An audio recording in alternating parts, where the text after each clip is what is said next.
problems in permanent waving today. And I usually start this off by asking, can you think of some problems that you may encounter while doing permanent waves? And naturally some of those are going to be, how can I tell if it's over-processed or under-processed? Y'all want to tell me what you think?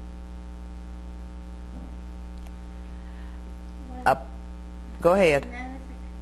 A person that calls in and says their perm didn't take, sometime it will be under-processed and actually didn't take. But they're going to have the same symptoms if we over-processed it. It's going to have no body when it's dry. So we often, our first inclination is to think, well, it didn't take, so I'm going to book them to do it again.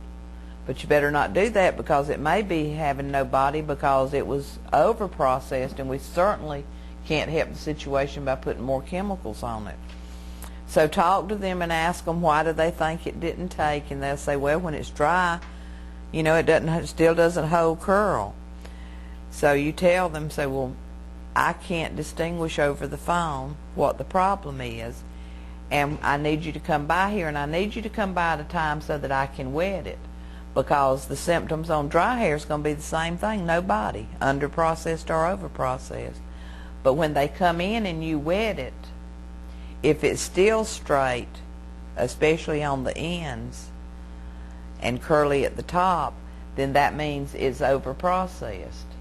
If it's under-processed, it's not going to have a good curl anywhere. It's going to just go back to straight. So we know then that we can roll the perm and process it again. And we would do that at our cost. We're not going to charge them again because we under-process the hair. But what happens with over-processing, let's discuss that a little bit first, it's going to curl this hair close to the scalp because that's newer hair. It's going to leave this at the ends straight because that hair is already damaged from blow-dry styling, hot rollers, curling irons, being out in the sun, some of the products we use and all that. If it's over-processed, can it cause it to break? Over-processing can certainly cause it to break, yes. And so that's why we don't want to do any more processing. And even if we decided to roll a perm again, we're going to still wind up with the same result, except worse damaged hair because we put another chemical. So make sure that you check it wet. Also, while you're checking it wet, you can tell if some of the elasticity's gone, which it usually is in damaged hair. And we remember the one sure way to check about elasticity is wet hair should feel like wet hair. But if it begins to feel like wet cotton, then we know there's no elasticity left. So check really closely. I started the on your syllabus, I started you at the very front of reading this chapter again to review it. I don't know if y'all noticed that or not. And naturally this lecture today doesn't cover the whole chapter.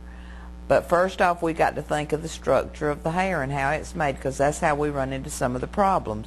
Think about the cuticle that should be closed down tightly because that's our protective layer. And it's protecting the next layer, which is the cortex. And in the cortex is where all of our coloring matter is. It's where all of our bonds are that give hair its strength. And those bonds in the cortex are the peptide bonds, which are the end bonds. And those are the bonds that we never want to break, because we cannot reform them in any way. The only time we would not be concerned about them being broken is when we're cutting the hair. We know we're breaking them then, but we mean for that hair to fall off. There is so many end bonds, and it gives its hair the strength end on end to help with the length of it. There's so many of these peptide bonds that the hair is actually called polypeptide chains. So that's our only end bonds. Then we have our side bonds, which are disulfide bonds, salt bonds, and hydrogen bonds. During permanent waving, we're going to break the disulfide bonds. We do that with our permanent waving solution, and then we reform those into their new form using a neutralizer. We have our salt bonds, that's side bonds, and they can be changed a lot of ways besides permanent waving. Any change in pH of the hair breaks the salt bonds, and then going back to the hair's normal pH will reform them. So when we wet the hair with water, which has a pH of 7, those salt bonds are broken right then, aren't they? And when we put a substance on there to take the hair back to its normal pH or dry it, the salt bonds are reformed. Then we have our hydrogen bonds. That is the most bonds in the hair is our hydrogen bonds, but they're very wimpy bonds. Even moisture out in the air breaks our hydrogen bonds. That's why the ones that have curly hair and they get in a little bit of moisture, it curls back up. If they have straight hair and they get even just like a mist in the air or humidity in the air, they get in that and their hair goes back straight, and that's caused by the hydrogen bonds. And hydrogen bonds are physical bonds, and they're broken easily by moisture, and they're reformed easily by drying of the hair. We can avoid some of our special problems in permanent waving by doing a complete client consultation. So let's stop here at the consultation for a moment and decide what causes the most problems in permanent waving. What do you think they are? What can cause some of them? Probably like hair color. Hair color. If we put a perm on there for regular hair or normal hair and that hair's been color treated, then we're going to run into some problems, aren't we? What's another problem you think we might encounter? Probably not properly determining what type of hair it is. Not, that's exactly right. Not determining. That comes in with our consultation and our analysis. We got to know what type of hair we're dealing with so we can choose the correct chemical. So we don't find out what kind of hair we got and we choose the wrong chemical. Then we're headed into creating our own special problem, aren't we? You know, so another problem we're going to run into is not listening carefully to what does the client want. Misunderstanding or simply not taking the time for a proper consultation. What is it you want your hair to do when we get through with this permanent wave? And then she tells us, well, I want some curl. How much curl do you want? You know, because what I consider some curl may be different than what you consider some curl. Some people consider some curl little bitty, you know, ringlets. Other people consider it just some curl. So make sure you talk with your client really well. Another problem area we run into is when we start to do our analysis. What might we not analyze correctly?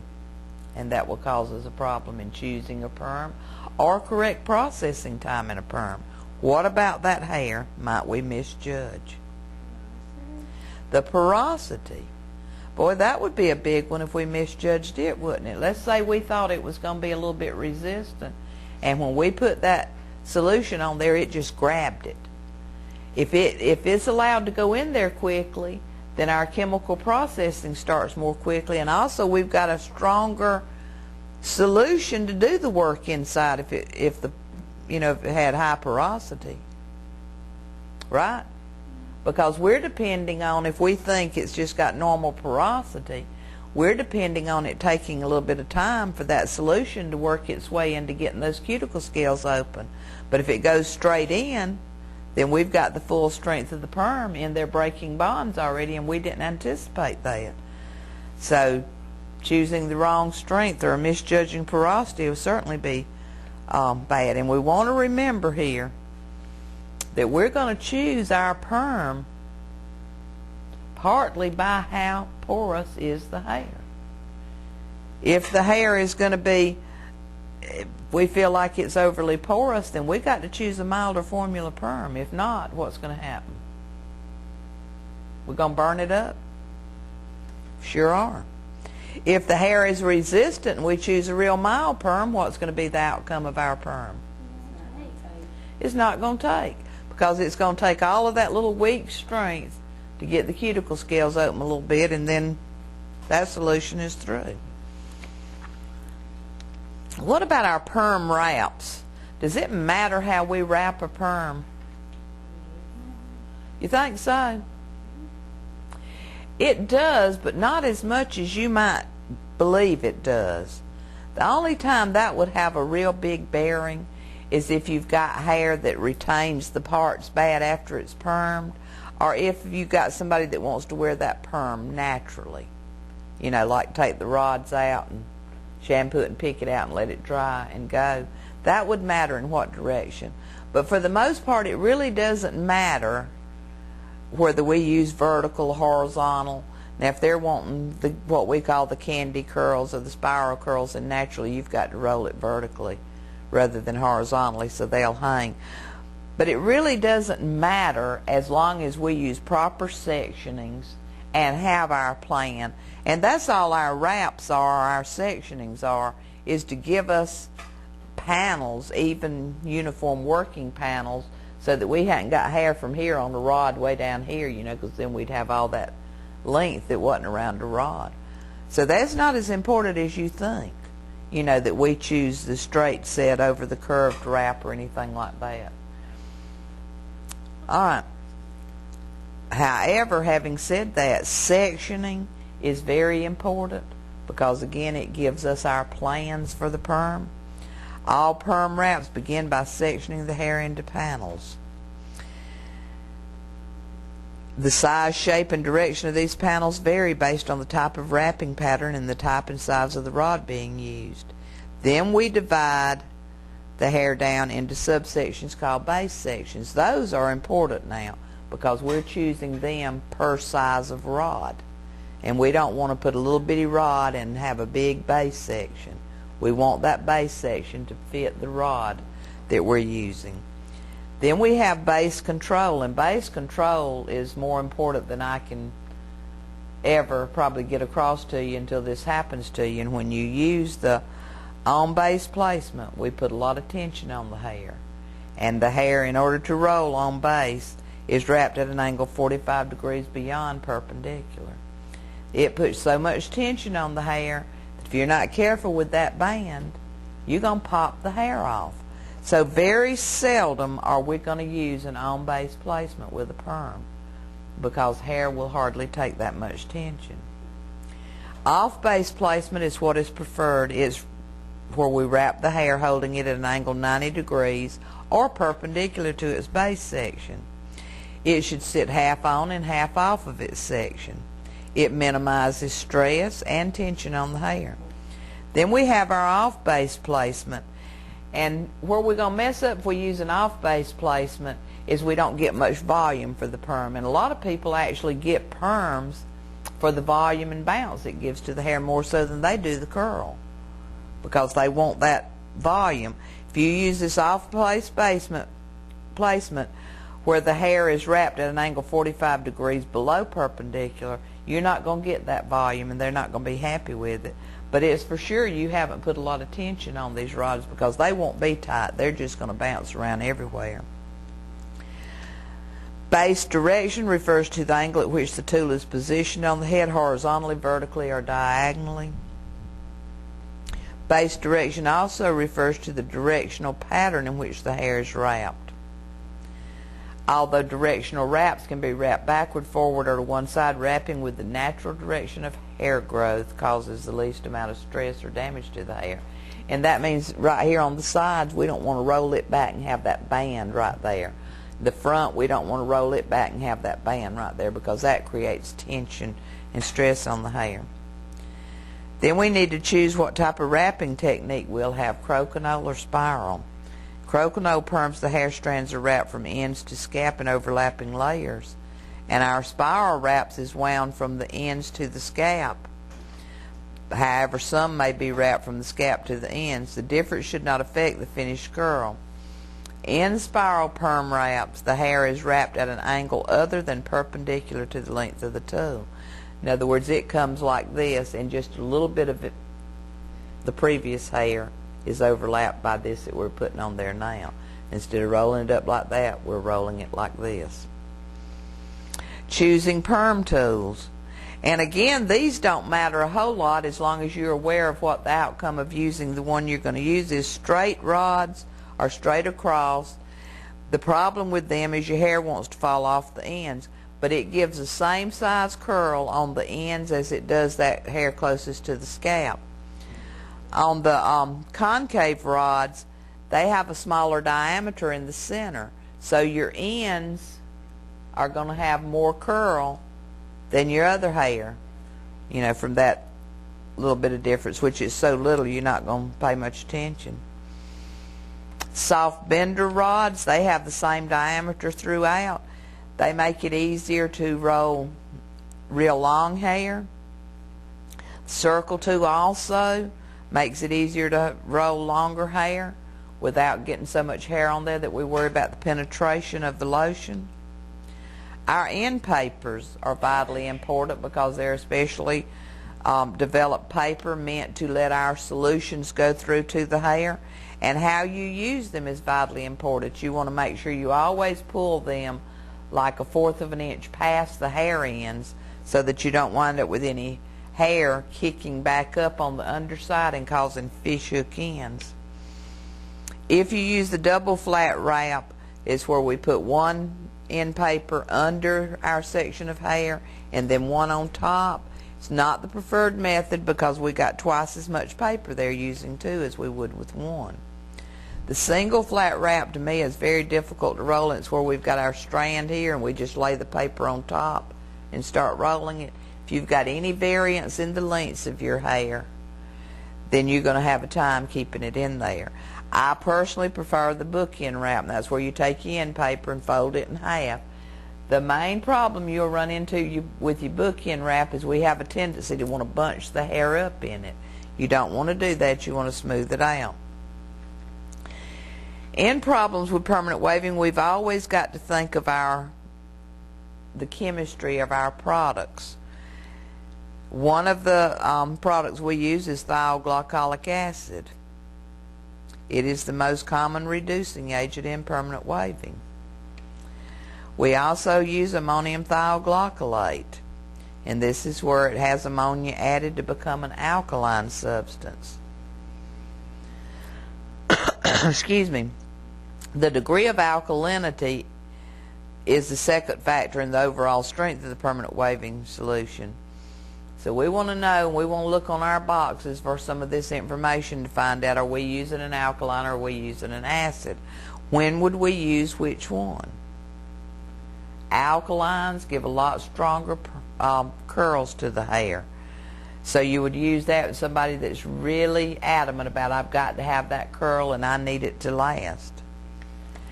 Acid balanced waves have a tendency to give a little bit softer curl that's not as firm as alkaline. True acid waves with a pH of 4.5 to 7 are rarely used anymore because they put them on the market and they were really supposed to be this good thing to keep from damaging the hair.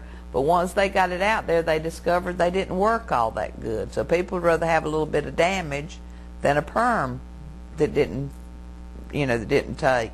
And that's why they started adding some alkalines until actually what we call the acid balanced wave today is not even acids because it has a pH of 7.8 to 8.2. And in the case of some of them, they have to have heat. Some of this heat is chemically produced. Some of it is by putting them under a dryer. And when the true acid waves come out, most of the time the client had to sit under the dryer with that chemical on their head for 30 to 35 minutes. And clients didn't care for that.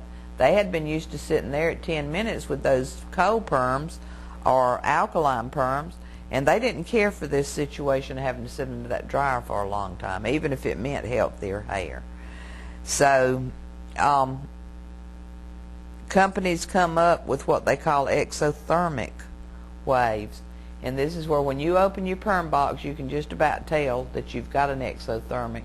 There'll be your processing solution and your neutralizers in bottles, and then there'll be this tube, and it tells you to take that tube and mix it with your processing solution. And when you mix those two things together, if you will fill that bottle, it gets really hot. And that's the exothermic heat that's created. Those perms that have to be put under a dryer are called endothermic. Do y'all notice that sounds kind of backwards? External usually means outside, but in this case the exothermic means that we put the solution inside.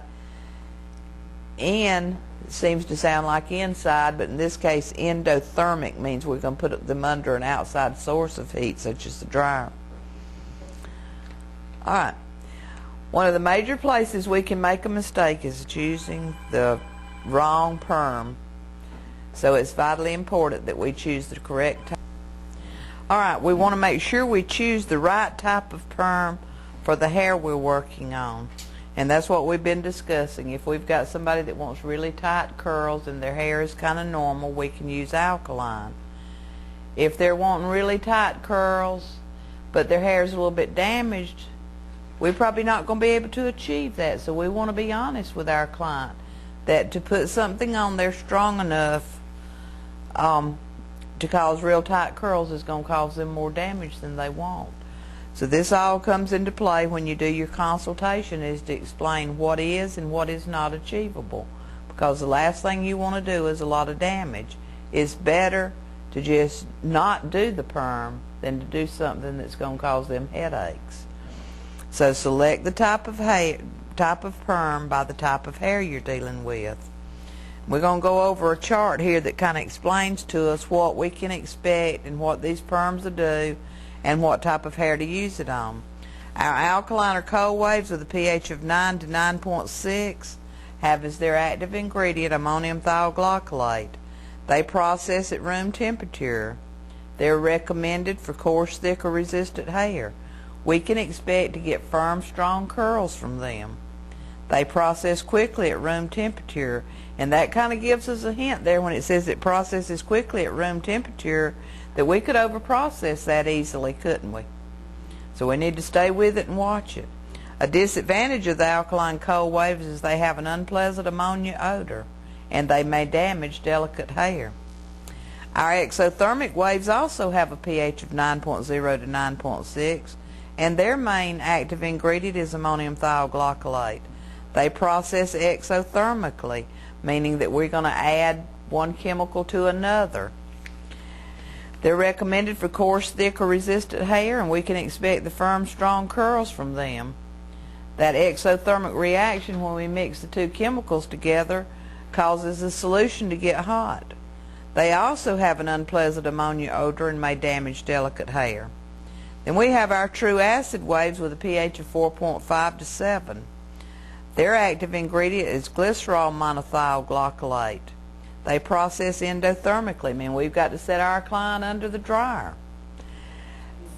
They're recommended for extremely porous or very damaged hair, but the curls will be soft and weak.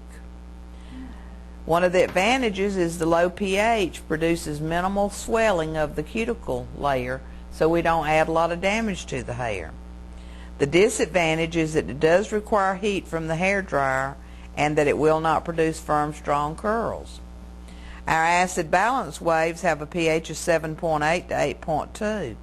Their active ingredient is also glycerol monothioglycolate. However, they process at room temperature. They're recommended for porous or damaged hair. They produce soft curls. One of the advantages of it is the minimal swelling, and is also advantageous because they can process at room temperature and we don't have to put them under the hair dryer.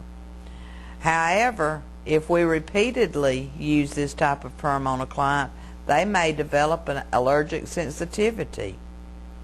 And also, if we don't put gloves on our hands and we come in contact with the acid balance waves, we may become allergic to our products. Then we have our ammonia-free wave with a pH of 7.0 to 9.6. Their active ingredients is monoethylamine or aminomethylpropanol. They process at room temperature. They're recommended for porous to normal hair. The results are medium to fine curls. They have no unpleasant ammonia odor. But we have to watch and be careful with them because the overall strength varies with different manufacturers. We have our thio-free wave with a pH of 7.0 to 9.6. Their active ingredient is metacaptamine or cysteamine. They process at room temperature. They're recommended for porous to normal hair. They produce medium to fine curls. These may be gentler depending on the formula. So we got to watch the pH on those. Those with a 9.6 formula are not more gentle. The overall strength also varies with different manufacturers. Then we have our low pH waves with a pH of 6.5 to 7.0. They use ammonium sulfite or ammonium bisulfite. They're endothermic, again, meaning we've got to place the client under the dryer. They're recommended for normal, fine, or damaged hair, but they produce weak curls or just a body wave. There is minimal swelling, so we haven't got to worry about damaging the hair a lot. They require heat from the hair dryer, and they produce weak waves. Okay, the next problem we may run into is neutralization. It is said that more failures in permanent waves is caused by neutralization than any other step. Believe that or not. And the reason that behind that is that we think this is a good chemical process, so it's not that important. But what does a neutralizer do? And we can tell how we fail at it. It stops the action of any perm that might be left in there after we get through rinsing the hair. It takes the hair back to its normal pH. It closes the cuticle scales. Is all of that important? That's vitally important. So how do we fail at it? We either do not rinse enough to get most of the solution out of the hair and our neutralizer gets in there and fights with it, or we rinse well enough and then we do not towel blot and we put the neutralizer in hair that's still dripping wet and we dilute the neutralizer, or we don't leave the neutralizer on the 5 full minutes, or we've got the hair so thick on the rods that the neutralizer is not allowed to penetrate down to the ends. So the very ends of our hair that are most damaged to start with is hanging out there, and we've not taken it back to its normal pH. We've not closed the cuticle scales. We've not even reformed our disulfide bonds in it. So make sure that you do your neutralization just like your manufacturer tells you to do. We also have some safety precautions for use during permanent waving. First off, we want to protect our client's clothing. If a client has had an allergic reaction in the past to a permanent wave, we don't want to do one on them. We don't want to save our open, unused waving lotions or neutralizers. And we assume that the worst that can happen is they get weaker. But what is the worst that can happen if we save them and use them again? They got stronger. And we're not expecting that. Some chemicals actually get stronger. So when you get through with that client, throw that perm away. Do not dilute or add anything to our waving lotion or neutralizer unless that manufacturer tells you to. Keep waving lotion out of the client's eyes and away from their skin. Make sure once you've saturated the head with the perm solution that you immediately take that cotton off around the hairline and put clean on there. It's not a bad idea. Make sure you put a protective base down around there because that cotton will be laying on it. Towel blot. Wet your towel in cool water and towel blot and then put clean cotton down, or put more protective cream down, because these can cause some burns, the likes of which you've never seen. Not following the manufacturer's directions causes us a lot of problems. Not wearing gloves when we apply the solution. And once we become allergic to something, to our permanent waves or whatever, it even makes shampooing painful to our hands once we get that started. So go ahead and start using your gloves when you process a perm. Immediately replace the cotton or towels that have become wet with solution, because remember, those towels and cotton are holding that solution right to her skin. Do not perm hair that is excessively damaged. And I hear people say, well, she's going to go somewhere else. Well, so what? Isn't it better for her to go somewhere else and let somebody else burn it off than for you to do it? Do not attempt to perm hair that has been previously treated with hydroxide relaxers. Remember, hydroxide and ammonium thioglycolate cannot be used interchangeably. Hair that has had ammonium thioglycolate cannot receive a sodium hydroxide relaxer, or vice versa. And also remember that your curly kits are made from ammonium thioglycolate. So a person that's got a curly kit cannot go to a sodium hydroxide relaxer.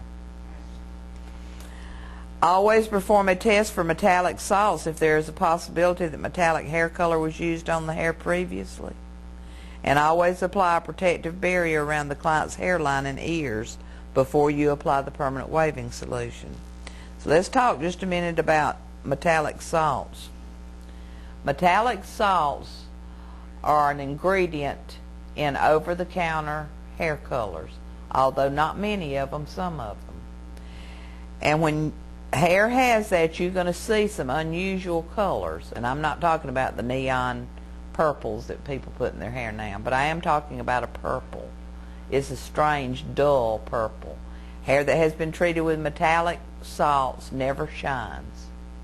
That's the one thing it does, is take the shine out of hair, because metallic dyes are progressive, meaning they build up one layer on another. You got to put it on today, and then 3 or 4 days later you got to put it on again and again and again, and progressively it builds up to the color you were wanting to get. That's why if you'll notice on the advertisements on TV, it says nobody notices the change because it's gradual.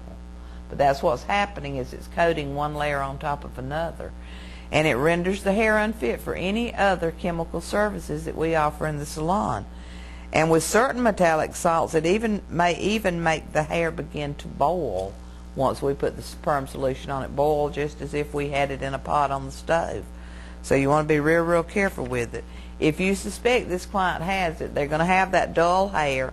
It's going to be an awful greenish cast to it, or that purple cast looking to it, or an artificial orangey cast, real dull. If you suspect that, clip a few strands out, mix you up a solution of 1 ounce of 20 volume peroxide with 20 drops of 28% ammonia. Put those strands in it and watch for a reaction. It being the hydrogen peroxide, it's going to begin to lighten the hair a little bit if it's just natural, if it doesn't have anything on it. But if there's some of these metallic salts on it, it's going to lighten very rapidly. That solution may get hot, and it's going to give off a very disagreeable odor. You're going to smell some disagreeable smell. Do not, under any circumstances, perm that hair. Do not put any other type of color on it either. All right, a couple of other problems we run into is rolling partial perms. And this is when a person's got hair up here that they want some body in, but this is cut short and this is cut short. And where we mess up is leaving the cotton laying on it, and it processes and puts a little wave there. So this wants to kick out. The way to avoid that is when you apply the solution, immediately you're going to take that cotton off. When you put cotton back, put it over that bottom rod. Let one rod be hanging out there. Another way to avoid that is to put conditioner on that hair that you haven't rolled on perm rods, so that the solution can't penetrate it. You also want to go from curl to straight hair.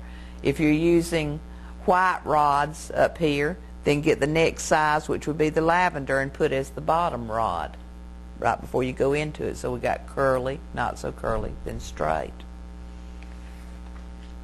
To take care of your partial perm people. A lot of people do get that, and amongst those are men that get you partial perms. Maybe they don't have a lot of hair, and they want to give it more body so it doesn't appear so thin.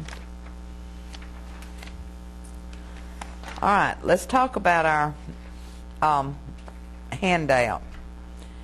Another problem we're going to run into is working with tinted or lightened hair, and I want to make something straight right up front.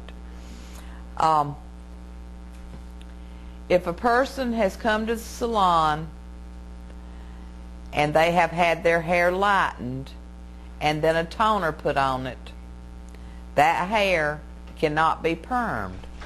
There is no permed hair, there is no permanent wave developed for double processed hair. Remember the rule about hair? Going through normal healthy hair can go through 2 chemical processes, and that's all. If it's been lightened and then toned, it has been through those chemical processes. So do not, under any circumstances, put a perm on it. Also make sure once that you use, that you determine they've got tinted or lightened hair. And you can perm tinted or lightened hair, you just can't perm double processed hair. Watch what products you use on it so that you do not change how you analyze the hair. If you've got tinted or lightened hair, always make sure you use the same shampoo. You know, we're using a shampoo for tinted or lightened hair. That's going to close the cuticle scales down some. That's not a bad thing because that hair is damaged and it needs to be closed up a little bit. Give test curls. That means do a couple of test curls before you roll and process the whole head. That way if you've got excess damage, you see it ahead of time and don't go through with it. And we've already talked about the metallic dyes. And what about the client that said she wanted a lot of curl and we gave her a lot of curl and now she sees it and realizes she doesn't want quite so much? We got to reduce the curl. And the way to reduce the curl is to choose a milder solution, because remember that hair's already been through one. Choose a milder solution of perm. Comb that solution through freshly shampooed hair. Being careful not to pull all of it out, because we can pull all of the curl out doing that. Just relax some of it out. Then rinse that out well and apply neutralizer, making sure you've towel blotted the hair, because again, we don't want our neutralizer diluted. It's often best, if they feel like they've got too much hair, too much curl in their hair, to ask them to wait until they've shampooed it 2 or 3 times and put a good conditioner on it, because sometimes conditioners and shampooing will help to reduce some of the curl. So ask them, let's not do it right away. Let's try it for a little while first. Long hair is another problem we encounter, and that's because we've got so much hair and so little rod. Piggyback wrapping, and I would like for y'all to let's do this, and let's get on with our bender rods and our circle tool rods. This is an assignment for y'all to be working on. Piggyback is where we've got hair yay long. We put an end paper on it and come halfway that strand and roll that up.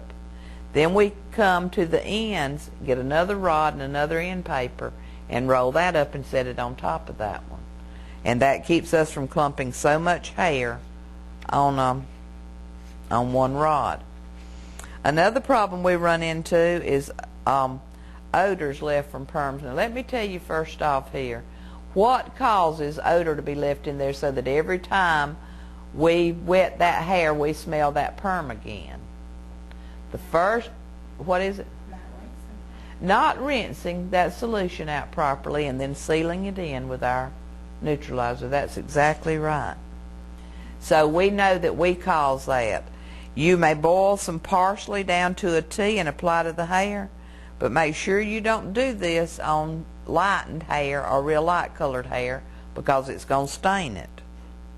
But the best thing to do, and this is something I always recommend, and a lot of students do it and a lot of them don't, is when you start rinsing that perm solution from the hair, or before you start it, take you a timer and set it on 5 minutes. If you rinse 5 full minutes, then it's going to be gone. Also remember, and I want to tell you this just as a hint, it doesn't actually go along with this, but you can always tell if you don't know, or if you've bought budget perms don't come in a box, okay? They come in a big box with like 24 to 36 of them in a box, and the neutralizer in the jugs. If you don't know whether you're dealing with an alkaline or an acid balanced wave, if it has a ammonia odor and it kind of burns your nose like when you smell it, that's ammonia. That's going to be your alkaline. If it smells like somebody has broke a bunch of eggs out there and they're rotten, that's acid. That's a dead giveaway to know what type of perm you're using. All right, do y'all have questions? Okay.